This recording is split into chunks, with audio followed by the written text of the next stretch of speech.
Hello, this is RV Vagabond Jerry in the driver's seat again. And in this video, I'm going to tell you where I'm going to be spending my summer, the summer of 2020. First, let me tell you where I'm not going to be going. My original plans for this summer was to go up through northeast Canada, starting out at Niagara Falls, and going all the way up through Nova Scotia and Newfoundland and Labrador. That was going to be my big summer trip. Well, I've decided not to do that this year because Canada's website says that their border is going to be closed through June 21st. Now, that doesn't mean they're going to open June 22nd. They could very well extend it. Now, it's closed only for non-essential travel, which is me. I'm non-essential travel.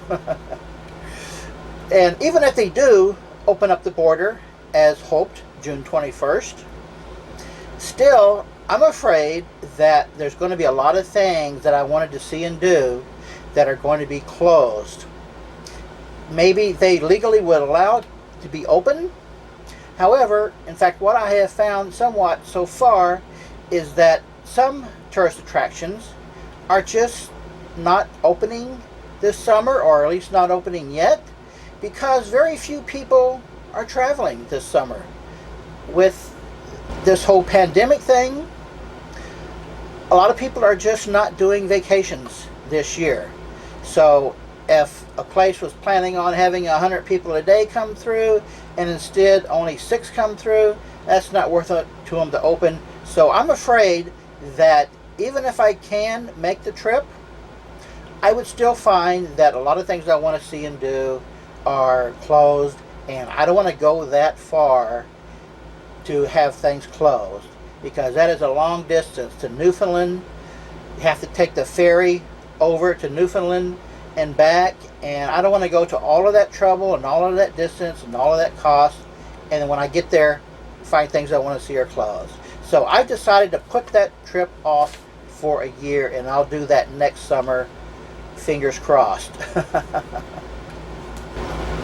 So I'm going to stay in the States, and even though I think I'm still going to find some things that I want to see and do that are closed, and I already have found that in some places, here in the States, even if something is closed along my trip that I want to do, then I will just put that on my bucket list to do some other time.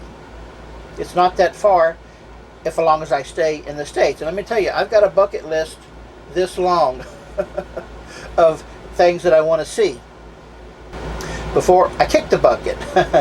So it's not going to be a really big deal if I get up to where I'm going and find something closed. So now, let me go to my map and show you where I'm going to be going this summer. Right now, I am in Sioux Falls, South Dakota. So I'm going to go across South Dakota. And in the mountains here, there are a lot of things to see. Mount Rushmore, Crazy Horse, and Deadwood, various things in there. And then when I'm through with South Dakota, go up to Devil's Tower, Wyoming, and then go all the way across Montana, seeing whatever things I can video for you through Montana. And then I'm going to cover the eastern half of Washington, the eastern half of Oregon, and then down eastway through Idaho. Now, where I'm going to go after I get into eastern Idaho, I don't really know yet. There are some questions I got to have answered first. I want to go to the Sturgis, South Dakota motorcycle rally, which is between Rapid City and Devil's Tower. I'm not sure if they're going to hold that this year, which is in mid-August. If they are, then I may just come back up to Sturgis and stay a couple weeks for the motorcycle rally. If not, then I got a complete change in my plans, and I don't know just where I would go from Idaho. I'm just going to have to wait and see what happens at that point. And the reason why I have chosen the Northwest for this summer is because most of it is up in the mountains, where it's much cooler than where I have been. It's pretty hot here in Sioux Falls, but once I get into the mountains in the western part of South Dakota, then it's going to be a lot cooler, and I'm hoping to do as much boondocking as possible. Because even if it gets warm during the day, I can handle that, but I do need it to be cool for sleeping. So as long as it really cools off each night, then I can boondock pretty much just anywhere. And I'm getting to where I really prefer the winter over the summer, because I can put up with the cold a lot easier in my motorhome than the heat.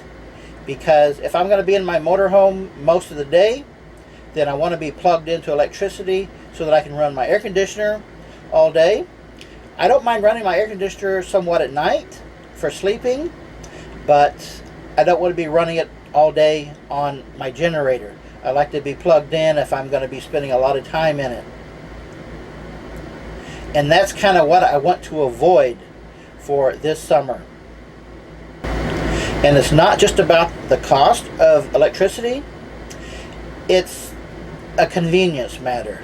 I really like being able to just pull over into a Walmart parking lot or any place off the side of the road and to spend the night. And no matter how cold it gets at night, I can still be warm enough to sleep without using my furnace. And during the day, my furnace runs on propane, which is really cheap, so I can get along in the winters a lot easier than the summers with boondocking. And I don't like the hassle of messing with RV parks and campgrounds in the summer just so I can have an electrical plug-in. So that's kind of my goal, is to boondock as much as possible. So that's why I'm going up into the northwest Rocky Mountains this summer. So I hope you'll follow along with me, and I will make videos everywhere I go when I find anything interesting to video for you. So a lot of those travel videos are going to be coming out this summer. So I hope you stick with me. Good day, folks.